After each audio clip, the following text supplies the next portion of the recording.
ሰላም ጤና ይስጥልን በመላው ዓለም የምትገኙ የተወደዳችሁ የሮሃ ቲቪ ተከታታዮች የመጋቢት 18 2018 ዓ.ም የምሽት ዜናዎችን ይዘንላችሁ ቀርበናል። በፋኖ ሽንፈት የገጠመው የብልጽግናው አገዛዝ ምዕራብ ወሎ አካባቢዎች በንጹሃንና በንብረታቸው ላይ ከባድ ጉዳት ማድረሱን ቀጥሏል። ከመካነ ሰላም እስከ ሳይንት የተፈጸመውን እንመለከታለን። በአዲስ አበባ ዙሪያ የኮዬ ፈጬና ቱሉ ዲምቱ ኮንዶሚኒየም ነዋሪዎች በአገዛዙ አስገዳጅ መዋጮ ተማረው መሰደድ ጀምረዋል። የህዝባዊ ቁጣ ምልክቶች ታይተዋል። ሰራዊት ፍቅሬ ሰለሞን ቦጋለና ይገረም ደጀኔን ጨምሮ ታዋቂ አርቲስቶች በጅምላ ታስረዋል የተባለበት የፊንቴክ ጉዳይ እያነጋገረ ይገኛል። ሮሃ የሰለሞን ቦጋለና ይገረም ደጀኔን መታሰር አረጋግጣለች። የኢትዮጵያ አየር መንገድ ሚያዝያ 7 እና 8 ወደ እስራኤል መዲና ቴልአቪቭ የሚደረጉ በረራዎችን ሰርዟል። ኢራን በሆርሙዝ በኩል ሲያልፉ የነበሩ 3 መርከቦችን ስታግድ እስራኤል የኢራንን ዋነኛ የሚሳኤልና የባህር ላይ ፈንጂዎች ማምረቻን መምታቷን ገልጻለች።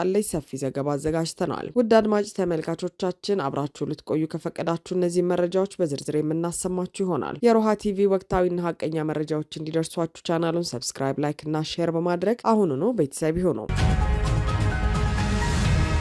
በፋኖ ሽንፈት የገጠመው የብልጽግና አገዛዝ ምዕራብ ወሎ አካባቢዎች በንጹሃንና በንብረታቸው ላይ ከባድ ጉዳት ማድረሱን ቀጥሏል። በርካታ የአገዛዙ ኃይል ወደ ደቡብ ወሎ ምዕራባዊ አካባቢዎች ገብቶ በንጹሃንና በንብረታቸው ላይ ከባድ ጉዳት ማድረሱን አጠናክሮ ቀጥሏል ሲል አፋብን ምስራቅ አማራ ቀጠና ሚኒሊክ እዝ ዛሬ መጋቢት 18 2018 ዓ.ም መረጃውን አድርሷል። ከደሴ በስተምዕራብ ከሚገኙት ወረዳዎች መካከል በአምስቱ ማለትም በመካነ ሰላም ዙሪያ ገጠር ወረዳ፣ በመሃል ሳይንት ወረዳ፣ በወረኢሉ ወረዳ፣ በአማራ ሳይንት ወረዳና ወግዲ ወረዳ ውስጥ የሚገኘው ያገዛዙ እግረኛ ሰራዊት በንጹሃን ላይ ጥቃት ከፍቷል። ዘራፊው ቡድን ተጨማሪ ኃይል እንዲላክለት ተደርጎና የሜካናይዝድ ምድብተኞች ድጋፍ ተሰጥቶት ለተከታታይ ቀናት የንጹሃንን መንደሮች በመደብደብ በሰውና በንብረት ላይ ጉዳት አድርሷል ሲልም እዙ አስታውቋል። የአብይ አህመድ ሰራዊት ሜካናይዝድ ምድብተኞችና እግረኞች በተኩስ ካደረሱት ጉዳት በተጨማሪ የበርካታ ንጹሃን አርሶ አደሮችን ትጥቅ ገፈዋል ያለው መረጃው የንጹሃን ቤትና ሱቅ ጭምር ተዘርፏል ሲል አክሏል። በዛሬው ዕለት መጋቢት 18 2018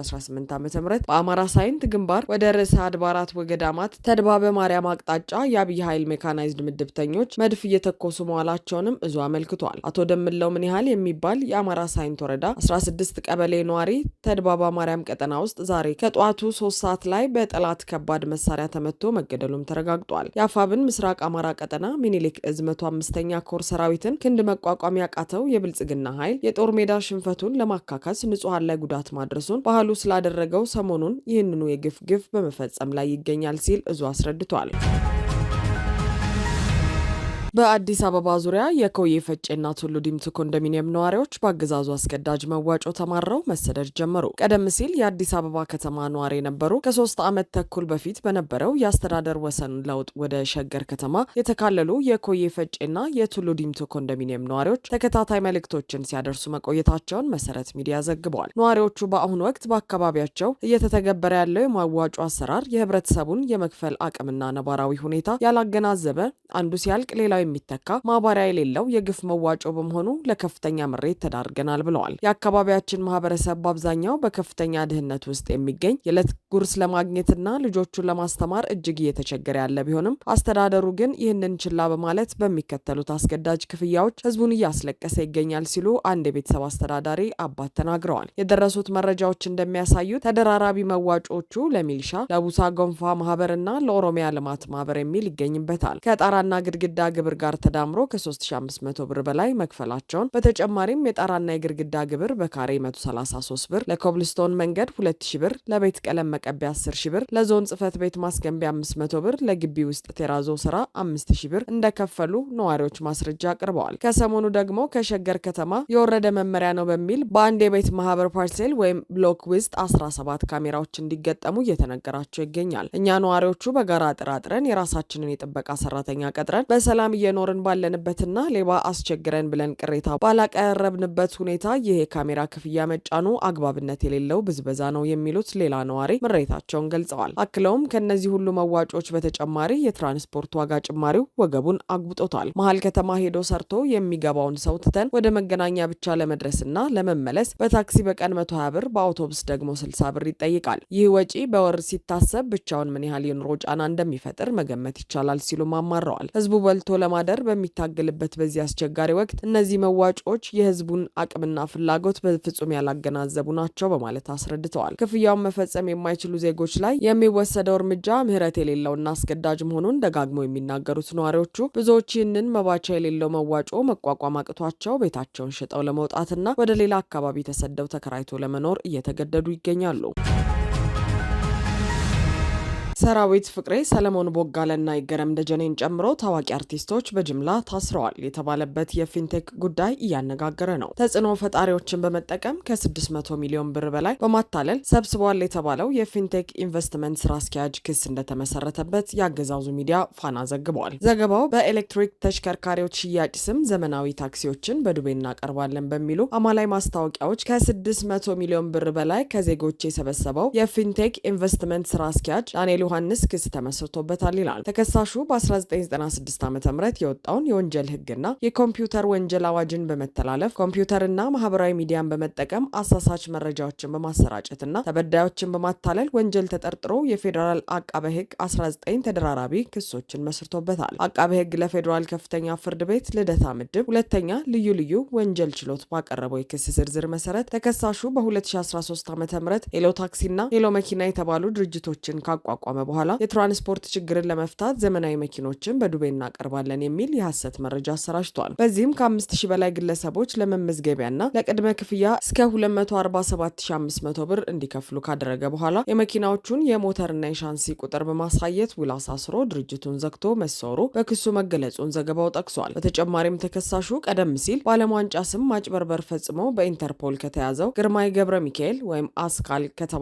ግብረ አበሩ ጋር በመሆን ፊንቴክ ኢንቨስትመንት የተባለ ድርጅት በ7 ሚሊዮን ብር ካፒታል በ2016 ዓ.ም አቋቁመዋል። ድርጅቱ የቻይናውን ቢዋይዲ ኤሌክትሪክ መኪኖች በዱቤ እንደሚያቀርብ በማስመሰል ታዋቂ አርቲስቶችን፣ ቲክቶከሮችንና ተጽዕኖ ፈጣሪዎችን በመጠቀም መጠነ ሰፊ ማስታወቂያችን አስነግሯል። በስካይላይት ሆቴልና በመስቀል አደባባይ መኪናዎችን እንዳስረከቡ የሚያሳዩ ምስሎችን በማሰራጨትም ህብረተሰቡ እምነት እንዲጥልባቸው ማድረጋቸው በዘገባው ተመላክቷል። ይሁን እንጂ ተከሳሹ ከ1430 በላይ ግለሰቦችን በመመዝገብ ከእያንዳንዱ ሰው ከ950 ሺህ እስከ 1.86 ሚሊዮን ብር በላይ የሰበሰበ ቢሆንም መኪናዎቹን ሳያስረክብ መቅረቱ ተረጋግጧል ተብሏል። በክሱ ላይ እንደተጠቀሰው ተከሳሹ ለጥቂት የጥቅም ተጋሪዎቹ ብቻ ጥቂት መኪናዎችን አስረክበው በማስታወቂያው ግን ከ520 በላይ መኪናዎችን እንዳከፋፈለ በመግለጽ አሳሳች መረጃዎችን ሲሰጥ ቆይቷል ተብሏል። የኤሌክትሪክ መኪኖች በዱቤ እንደሚያቀርብ በማስመሰል ታዋቂ አርቲስቶችን፣ ቲክቶከሮችንና ተጽዕኖ ፈጣሪዎችን በመጠቀም በሚለው ጉዳይ ላይ ሰራዊት ፍቅሬ፣ ሰለሞን ቦጋለና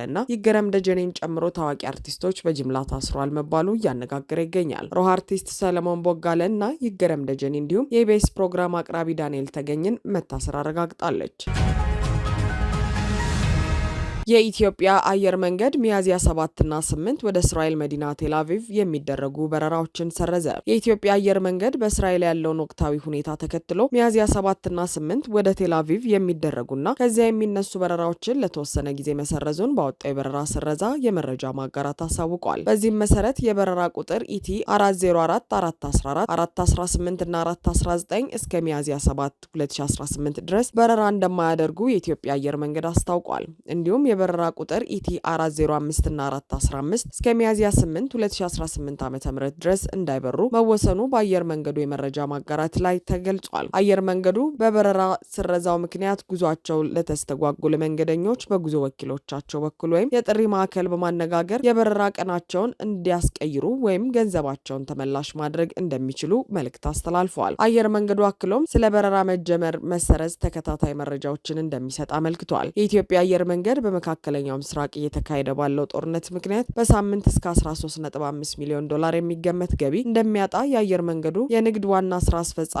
አቶ ለማ ያዴቻ ከሳምንታት በፊት መግለጻቸው ይታወሳል። የእስራኤልና ኢራን ጦርነት መቀጠሉን ተከትሎ አሁንም የኢትዮጵያ አየር መንገድ የመካከለኛው ምስራቅ አገራት በረራዎች ሙሉ በሙሉ ወደ መደበኛው እንቅስቃሴያቸው መመለስ አልቻሉም። በተለይም በሊባኖስና አጎራባች የባህረ ሰላጤ ሀገራት መዳረሻዎች አሁንም የስጋት ቀጠና ሆነው መቀጠላቸውን መረጃዎች ያሳያሉ።